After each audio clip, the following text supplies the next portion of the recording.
कूटनीति की राजनीति बड़ी दिलचस्प है और इस राजनीति को जिस तरीके से कूटनीतिक मंचों पर नरेंद्र मोदी साध रहे हैं, मजा आ रहा है। मैं ये तो नहीं कहूंगा कि एक मास्टर स्ट्रोक हो चुका है ऑलरेडी, क्योंकि अभी भी हमें ये देखना है कि इसके परिणाम क्या होते हैं, इसका निष्कर्ष क्या होगा। लेकिन ये बात मैं निश्चित तौर पर कह सकता हूं कि भारत उन लोगों को कम से कम जवाब देना चाहता है जो हमारे देश में भी हैं और ये कह रहे हैं कि भारत अब चाइना की तरफ बढ़ चुका है, क्योंकि अमेरिका उसको रास नहीं आ रहा। 50% जो टैरिफ लगे थे उसके लिए एक अलग से वीडियो बनाया हुआ है, डिस्क्रिप्शन में लिंक भी है, आप जाकर देख भी सकते हैं। डिटेल में समझाया हुआ है कि अमेरिका से इस दुश्मनी को जो दुनिया देख रहा है, क्या वो एक इस तरफ इशारा कर रही है कि अब आपको मल्टी अलाइनमेंट्स करने पड़ेंगे, क्या आपको अलग अलग जगहों पर अपने पांव पसारने पड़ेंगे, रादर देन एक अर्थव्यवस्था पर, एक देश पर अपने पूरे ट्रेड को साधना। ये वो वक्त है।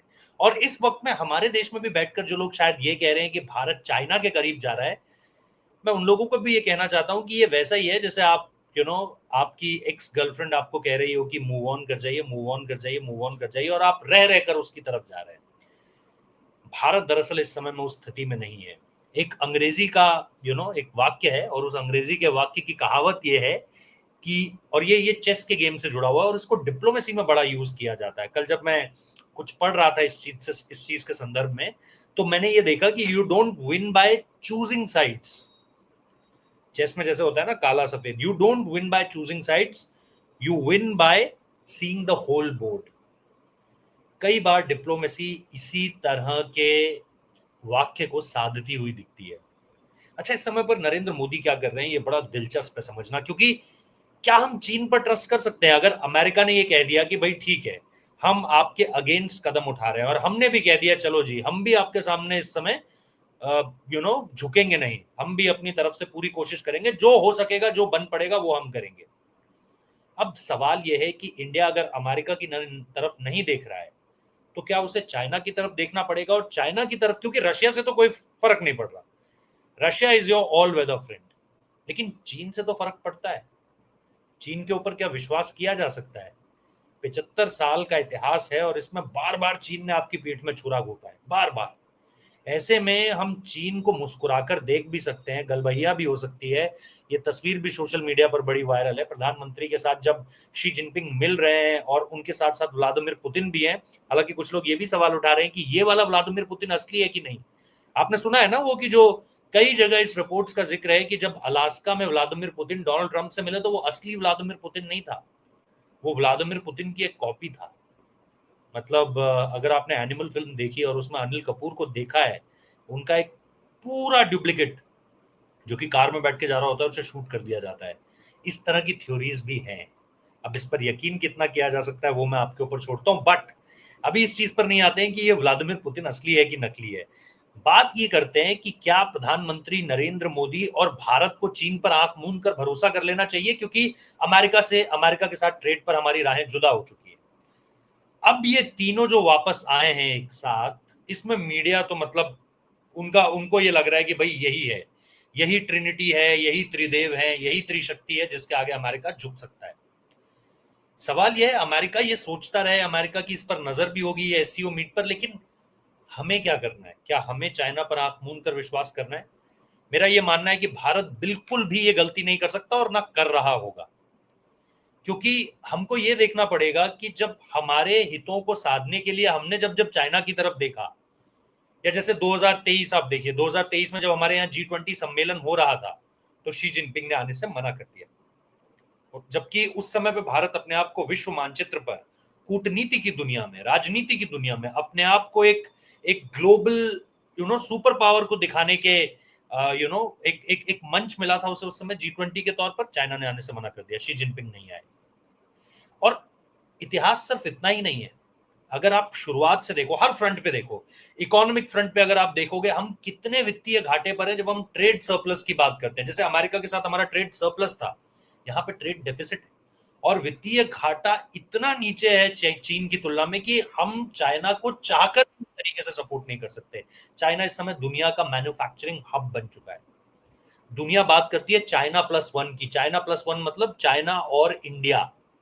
क्या वो मैन्युफैक्चरिंग हब क्योंकि हम उसमें अभी बहुत ज्यादा कंट्रीब्यूट नहीं कर रहे हैं। Let's be very practical about it. Economic front पे हम चाइना को जब जब देखेंगे हमें यही लगेगा यार कि हमें इससे बहुत ज्यादा फायदा नहीं है। ठीक है, अगर हम अपना बाजार चाइना के लिए खोल देते हैं पूरी तरीके से पहले जैसा, तो यार हमारे घर भर जाएंगे मेड इन चाइना, पट जाएंगे पूरी तरीके से मेड इन चाइना से। इससे हमें कितना फायदा होगा मुझे नहीं पता, लेकिन उन्हें रज के फायदा होगा, जबरदस्त फायदा होगा। पहली चीज हमको ये देखनी है। दूसरी चीज, जब हम सामरिक तौर पर भी देखते हैं, यानी जब हम सीमाओं को देखते हैं, तो भी हमें यह पता है कि चीन हमारे लिए हमेशा से एक खतरा रहा है।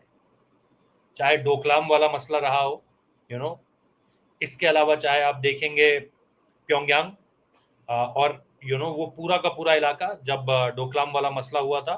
और उसके अलावा भी अगर आप देखेंगे नॉर्थ ईस्ट वाली बेल्ट, अरुणाचल प्रदेश, वहां से आप पूरा लद्दाख वाला हिस्सा आ जाइए, ईस्टर्न लद्दाख, वो सारा का सारा आपको यही बताएगा कि भाई चाइना आपके लिए कभी भी एक खतरे की घंटी बन सकता है। ब्रह्मपुत्र रिवर पर जो उसके डैम प्रोजेक्ट्स हैं, जो वो वाटर बम एक तैयार कर रहा है इंडिया के अगेंस्ट, उसको भी आप, तिब्बत वाले मसले को देखिए, वहां पर भी वो हमारे साथ नहीं है। इसके अलावा अगर आप देखेंगे सामरिक तौर पर, सीमाओं के तौर पर, तो आपको ईस्ट चाइना सी भी देखना है, आपको साउथ चाइना सी भी देखना है। तो ये वाली परिस्थितियां भी जो है चाइना की, वो भी आपके अगेंस्ट जाती हैं। तो ना आप उनको इकोनॉमिक फ्रंट पे बहुत ज्यादा सपोर्ट दे सकते हो, ना आप उन्हें सामरिक तौर पर बहुत ज्यादा सपोर्ट दे सकते हो या अपना दोस्त कह सकते हो।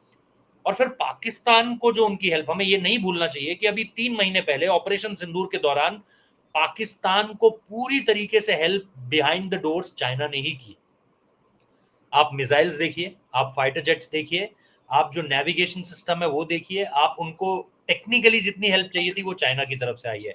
मेरे पास एक लंबी लिस्ट है, फ्रॉम PL-15 मिसाइल जो हमने कहीं पंजाब की तरफ उड़ा दी थी उनकी S-400 से, वो जो PL-15 मिसाइल थी उसको भी हमने उड़ाया, वो मेड इन चाइना थी। हमारे पास, उनके पास जो J-10C फाइटर क्राफ्ट हैं, वो भी पाकिस्तान को चाइना नहीं दे रखे हैं। हैंगर करके सबमरीन है जो पाकिस्तान चाइना पाकिस्तान को दे रहा है। ठीक है, और ये एक सबमरीन्स का आना मतलब आपका जो समुद्री बेड़ा है वो बहुत स्ट्रांग हो चुका है।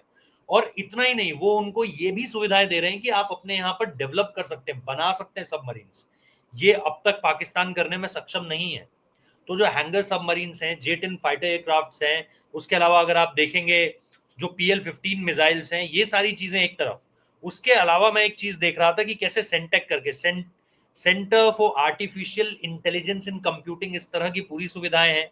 फिर उसके अलावा मशीन लेवरेज पूरी तरीके से उनको दे रखी है। ये पाकिस्तान को जो चाइना सपोर्ट कर रहा है, उस पूरे के पूरे मसले में अगर आप देखोगे तो इंडिया उस फ्रंट पर भी चाइना को बहुत ज्यादा आंख मूंद कर चाइना पर भरोसा नहीं कर सकता। गलवान में जो हुआ वो आप सब लोगों को पता है, डोकलाम का मसला आप सब लोगों को पता है। जैसा मैंने कहा, LAC, line of actual control, जिसे जैसे इधर इंडिया पाकिस्तान वाला जो बॉर्डर है उसे रेड क्लिफ लाइन कहते हैं, इसे मैकमोहन लाइन कहते हैं। तो उसमें अगर आप देखोगे वो एक मसला है चाइना के साथ। तो ये सारी चीजें, और ये मैंने अभी कुछ ही चीजें बताई हैं जो आपको पिछले कुछ समय में बहुत याद होंगी अपने जहन में।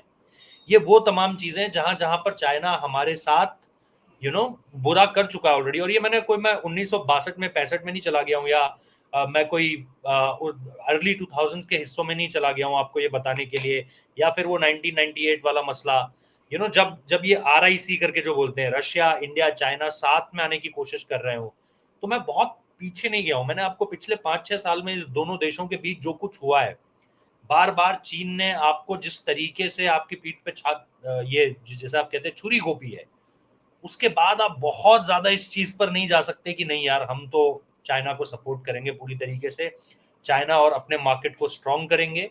Russia is your all weather friend, Russia आपका हमेशा से दोस्त रहा है, तो रशिया के साथ आप अपने ट्रेड्स को और स्ट्रांग कर सकते हैं, आप थोड़ा ऊपर नीचे सारी चीजों को देख सकते हैं। अमेरिका को आंख दिखाने के लिए चीन के कंधे पर हाथ डालना सही है, लेकिन आप ये नहीं कह सकते कि हम अब यहां से जो है वो चीन सेंट्रिक होने जा रहे हैं। और ये मुझे बहुत अच्छे तरीके से पता है कि इस वक्त पर दुनिया भी, अगर आप छोड़ दो इंडिया, और इंडिया में भी आपके external affairs minister S. Jaishankar हो, चाहे नरेंद्र मोदी हो, ये जानते हैं कि ये एक ऐसा दौर है जो, जिसे आप बोलो नो परमानेंट फ्रेंड्स। आपके कोई पक्के दोस्त नहीं होते, आपके कोई पक्के दुश्मन नहीं होते। आप मौकों के हिसाब से, परिस्थितियों के हिसाब से, सिचुएशन के हिसाब से आप अपने रिश्तों को आगे बढ़ाते हो, हाथ आगे बढ़ाते हो। क्योंकि चाइना ने जब वो चिट्ठी भेजी थी ना फरवरी मार्च के आसपास इंडिया को, राष्ट्रपति द्रौपदी मुर्मू को, वो जून के आसपास नरेंद्र मोदी के पास आई। क्योंकि जून से पहले तक इंडिया को कोई विचार नहीं था कि हम चाइना के क्लोज जा रहे हैं, नहीं। लेकिन चाइना को जब ये लगा कि कहीं ना कहीं ट्रेड्स में हम दोनों देश पिछड़ रहे हैं, अमेरिका उनके ऊपर भी सैंक्शंस लगाना चाह रहा था, इधर से शी जिनपिंग ने भी सैंक्शंस लगाए, तो अब तक ट्रंप धमका रहा है, बस उनके ऊपर सैंक्शंस नहीं लगा रहा है, हमारे ऊपर सैंक्शंस लग चुके हैं। इन सारी चीजों को देखते हुए शी जिनपिंग ने भारत को एक चिट्ठी लिखी और उस चिट्ठी में कहीं ना कहीं अपने ट्रेड्स, अपने रिश्तों को स्ट्रांग करने की बात कही। और फिर तब तक नरेंद्र मोदी को कोई इंटरेस्ट नहीं था। लेकिन जून वाला जो एपिसोड होता है, जो डोनाल्ड ट्रंप के साथ चीजें होती हैं, यू नो, चाहे आप बोलिए सीज फायर को लेकर के, चाहे बोलिए इन ट्रेड टैरिफ वॉर्स को लेकर के, जिस तरीके से चीजें बिगड़ती हैं, उसके बाद सीधे तौर पर जून में वो चिट्ठी प्रधानमंत्री नरेंद्र मोदी के पास आती है। और फिर मोदी ये तय करते हैं कि मैं एससीओ में जाऊंगा, वरना वहां पर एस जयशंकर भी जा सकते थे। प्रधानमंत्री को जापान से चीन नहीं जाना पड़ता, प्रधानमंत्री जापान जाकर वापस आ जाते। लेकिन ये चीज हमें देखनी पड़ेगी। अब इंटरेस्टिंग है, अब इंटरेस्टिंग है आने वाला समय, क्योंकि ये जो सुपर पावर्स मिली हैं, इसका अमेरिका पर असर तो पड़ेगा। बहुत लोग वहां पर ये भी कह रहे हैं कि टैरिफ्स को वापस ले लिया जाएगा। लेकिन इस समय पर मेरा सिर्फ इस वीडियो को बनाने के पीछे एक ही ऑब्जेक्टिव था, that we can't blindly trust China. और चाइना की तरफ जो हमारी पॉलिसीज होंगी, उन पॉलिसीज में भी आपको ये सारी चीजें देखने को मिलने वाली है। आप इस पर क्या सोचते हैं, आप बता सकते हैं। Thank you so much for watching the video. और सब्सक्राइब कर दीजिए अगर आप नए, नोटिफिकेशन बेल प्रेस कर दीजिए। ये एक नया चैनल है और इस पर हमने वीडियो डालने शुरू करें, लगातार आपको वीडियोस मिलेंगे। Thank you so much for watching this video.